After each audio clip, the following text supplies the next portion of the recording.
আসসালামু আলাইকুম। পে স্কেলে ধৈর্য ধরুন, রিপোর্ট পেলেই বাস্তবায়ন। অর্থ উপদেষ্টা। আজ ১৬ জানুয়ারি ২০২৬। একটু আগেই যমুনা টিভিতে ঠিক এরকম একটি খবর প্রকাশিত হয়েছে। তো আমরা বিস্তারিত দেখব।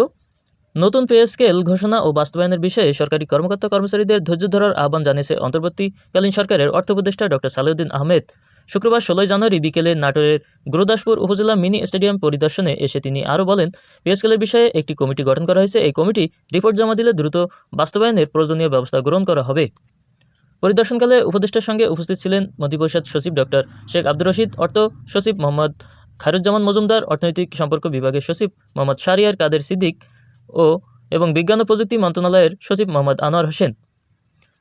তো সরকারি কর্মকর্তা কর্মচারীদের দাবির পরিপ্রেক্ষিতে আজ অর্থ উপদেষ্টা কিন্তু ঠিক এরকম মন্তব্য করেছেন যে পে কমিশন তাদের যে চূড়ান্ত রিপোর্ট, সেই রিপোর্ট অতি শীঘ্রই, অর্থাৎ খুব অল্প দিনের ভিতরেই জমা দেবেন এবং সেই জমার পরিপ্রেক্ষিতে তা বাস্তবায়ন করবেন। এবং তিনি আরও একটি বিষয় উল্লেখ করেছেন, সেটি হচ্ছে অর্থের যে যোগান, সেটি নিয়েও চিন্তাভাবনা করবেন, করে তারপরে এটি বাস্তবায়ন করবেন। তো আশা করি নির্বাচনের আগে নতুন পে স্কেল বাস্তবায়ন হবে। সরকারি কর্মচারীদের দাবি দেওয়া ঠিক এরকম।